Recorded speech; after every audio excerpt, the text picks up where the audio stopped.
With that being said, our next speaker is Callie. I'm going to turn it over to her and let her have her presentation. Callie, floor is yours. Awesome. And I apologize in advance doing this at home. I have two cats and two dogs, so you might see them in the background.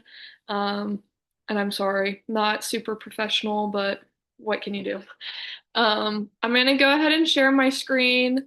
Like I said, I think that there's gonna be a decent amount of overlap. Just everyone has a little bit of a different take depending on your coaching philosophy.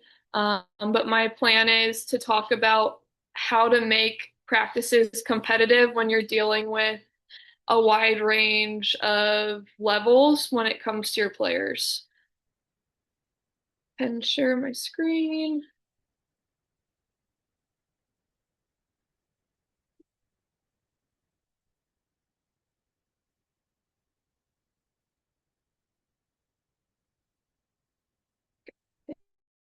Take a second.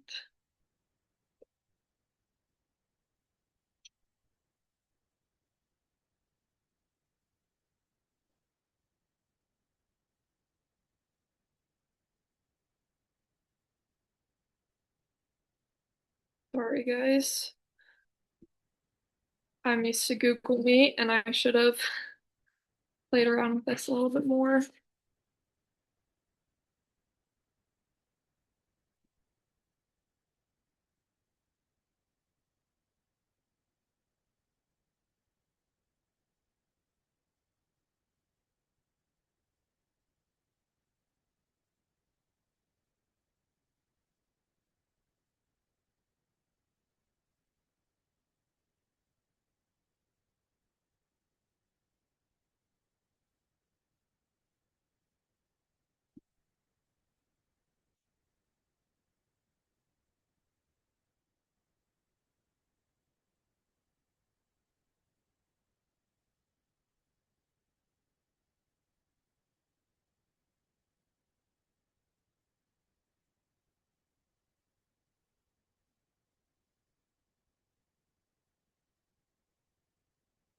All right.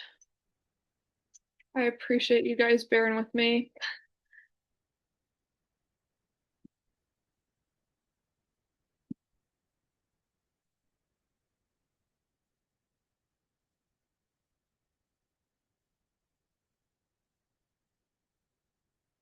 All right. Are we able to see that okay?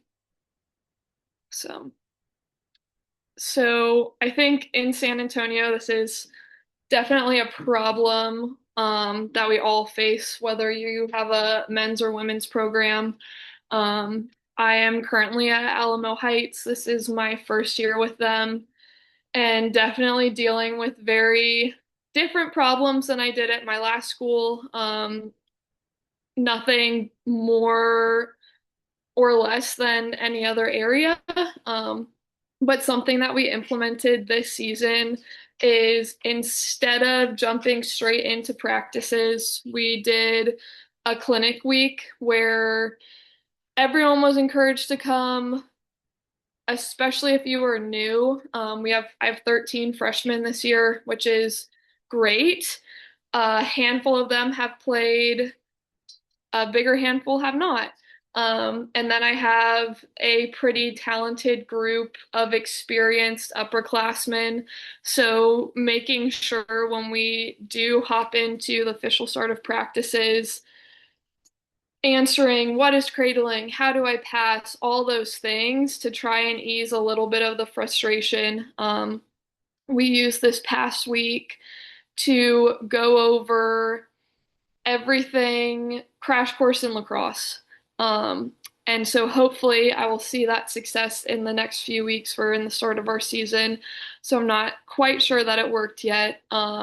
But I do feel like it made girls a lot more comfortable asking those questions because they didn't have that pressure yet of, oh, this is real practice, like I'm being watched and all those things. Another thing that we'll be doing this year is asking those new players, whether they're a freshman, sophomore, junior, to come 15 minutes or stay 15 minutes afterwards. Um, as a group just to do some extra wall ball, go over cradling, and some things that maybe we're struggling on in practice, but can't always spend as much time on. So keeping practices competitive, big tension that I just chatted about. We don't want to see new players get overwhelmed. It's really easy to get frustrated in this sport. And on the flip side of the coin, the experienced players get bored, and can feel like they're not progressing depending on how you're structuring your practices. As a coach, we want to make sure that we are creating a shared struggle that's going to look different depending on the level of player.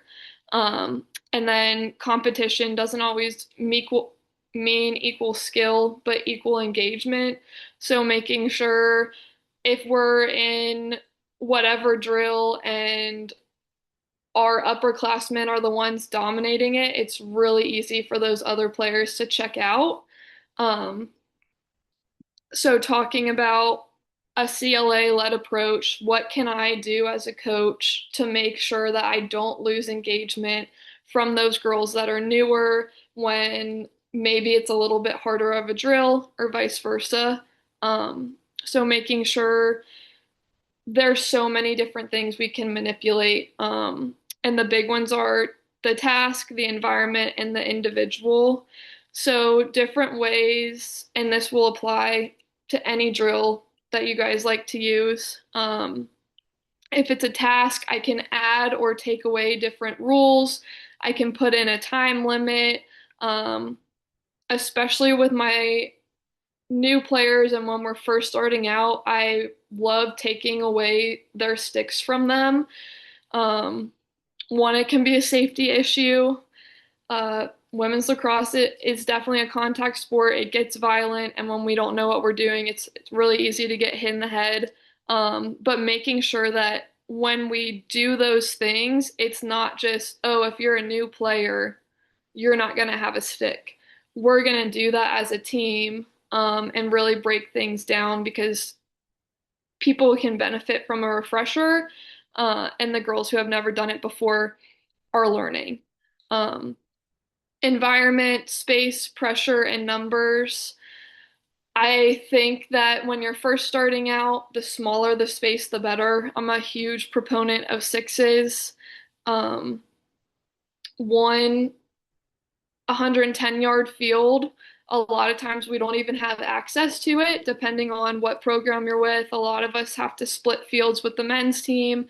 So I think one, working with what you're given, but also with these constraints, it's can make things a lot easier when you minimize where they're running around to, how far they have to throw the ball, all different things that we can manipulate. And then you can also control individuals within the different drills that you're running.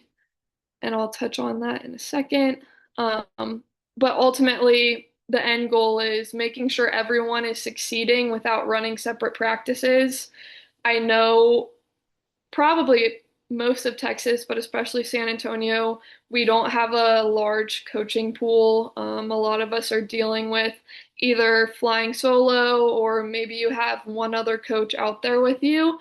And sometimes that can be a pretty daunting task depending on how many girls you have or the varying levels.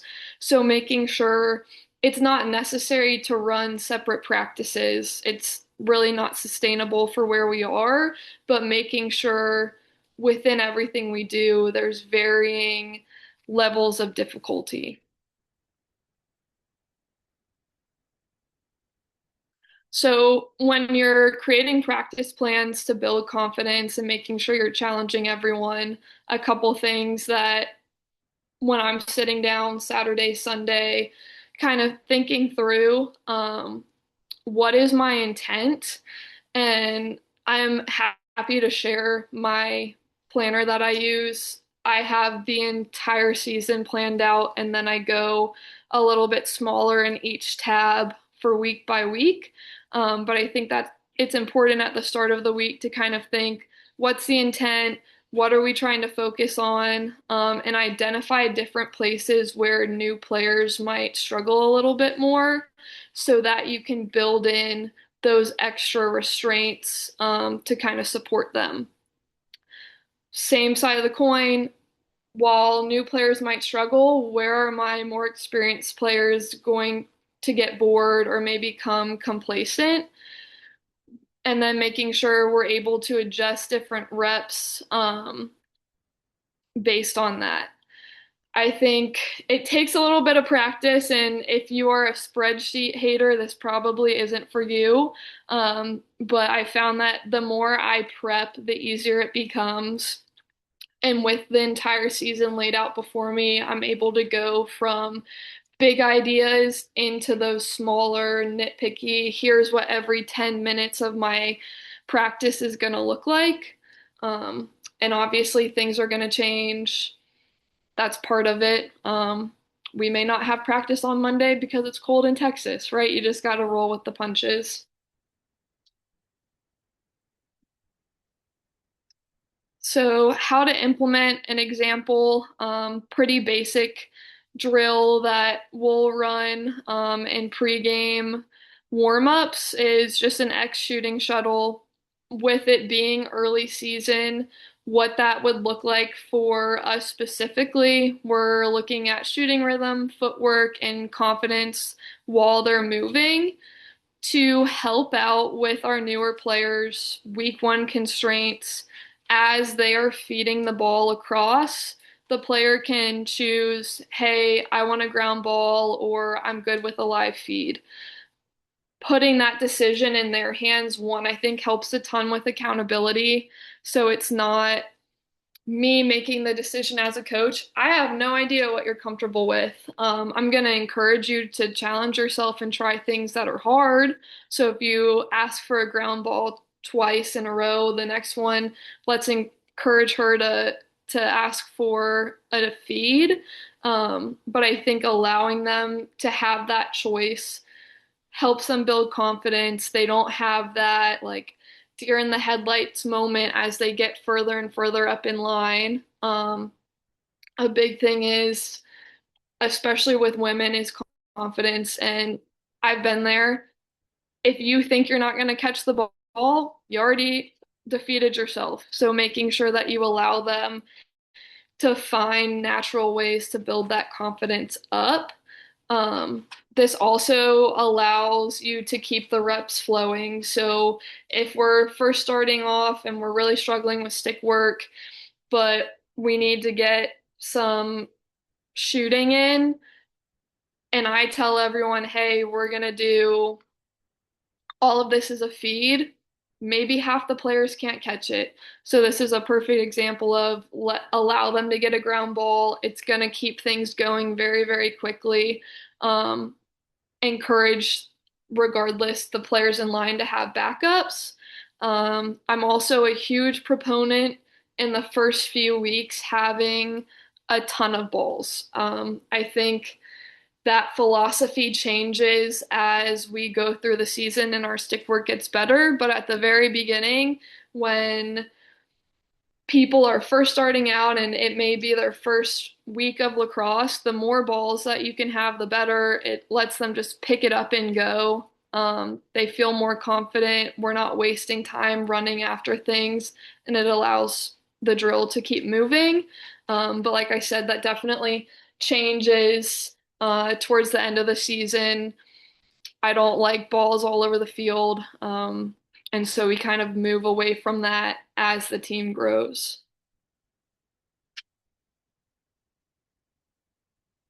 And then managing frustration. I think that it's not about a mismanaged practice so much as not addressing it. For new players, constraints are going to help remove fear, but still making sure, like, hey, we're at lacrosse practice. We're not here to waste time. You're still going to play lacrosse, and I'm not going to ask you to not do that. But then making sure with our experienced players, again, adding the different challenges, making sure that they're not becoming complacent and adjusting the drill dependent on where you are. And especially with the girls who have been playing for a long time, if you explain a drill and you give some constraints, they're not going to be the ones, especially those that are competitive, they want to be challenged. So I've never really run into the issue of I need my returners to do this, this, and this, and some of them choosing not to. For the most part, they're athletes, they want to be challenged.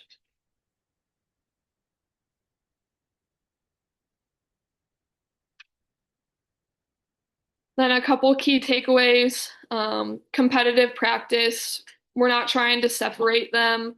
For most of us, we don't have the personnel to separate them. So making sure that it's still one drill, there's one purpose behind it, but you have multiple entry points so that everyone can find success. Um, I think that this also translates towards your team culture and those recognizing, like others have said, we all played for the first time at one point, and none of us were phenomenal. Okay, that's why we learn how to scoop the ball up because the ball is going to fall on the ground, making sure that everyone's being encouraging, everyone drops the ball, and kind of really digging into it's going to be a shared struggle and we all have things that we're not great at. What can we do to get better?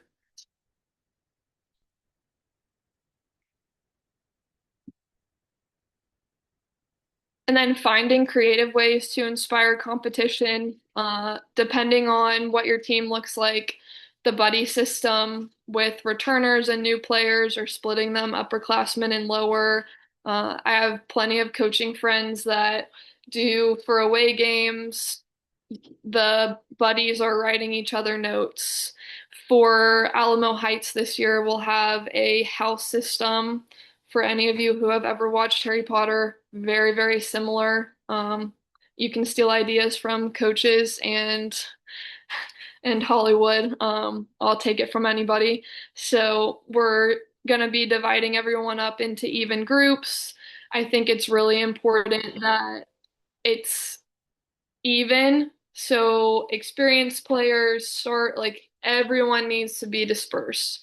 Um, we have our first week of practice starting on Monday, and that's what we'll kind of take into consideration when we put them into these different groups. We'll do all the fun things, let them come up with names and whatever else it is. And then also allowing for input from them. We have a couple different ways that they can earn points, but making sure, again, buy-in, what do they want to see? Everyone's going to have different motivators. We'll have one drill of practice that's designated for, hey, this is a points drill. They'll know in advance. And that'll earn them different rewards. We're not going to take away points from them, but also another big thing is going to be attendance. I don't know how many of you guys have that as an issue. But again, it's not a sanctioned sport in Texas, so sometimes attendance can be an issue and really changing that culture aspect of how these kids are looking at it. That'll be a big way for them to earn points for their team is being there every day, showing up on time, ready to go. And so we'll see how that works out for us. The captains are going to be a huge part in keeping track of those points and helping update them. We'll do field cleanup and setup based on those different groups. So I've used varying levels of this every year. This is a new program for me, so we'll see how it goes. And then if anyone has any questions, I kind of ran through it. It's been, you guys have been listening to people talk for a long time.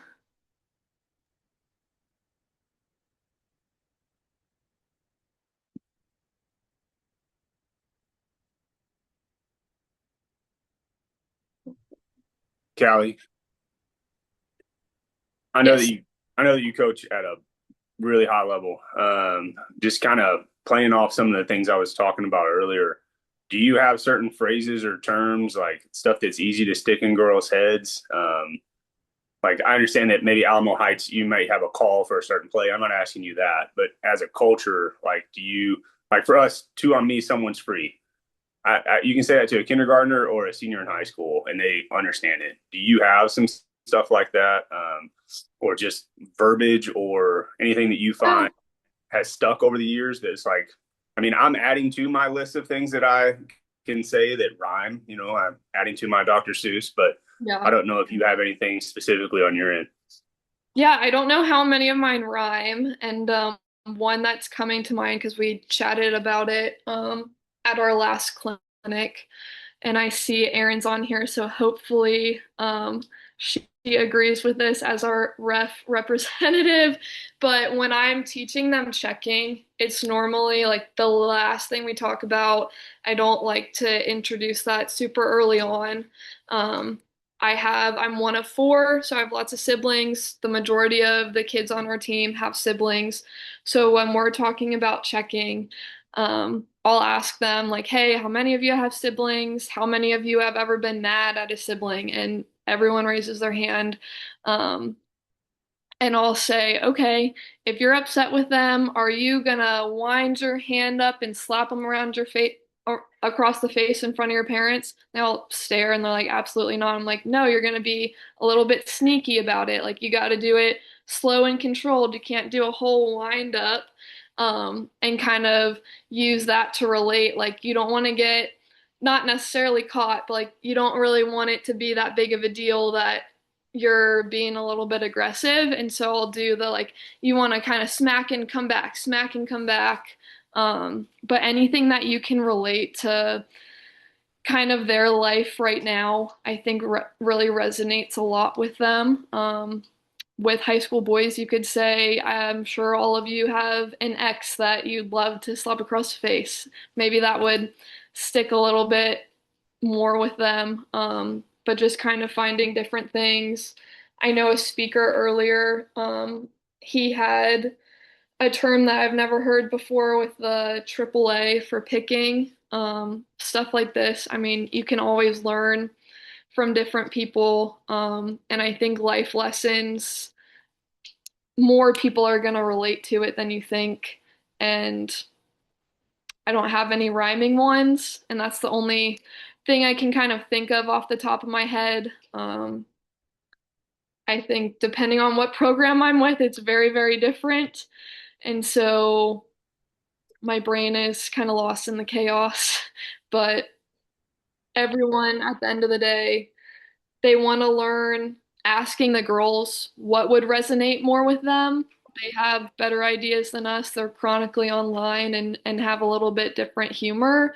So I think using them um, always helps because we're all very old in their eyes and out of touch with how things are. So leaning on them to find different ways to relate lacrosse Like aspects. meeting them at their level.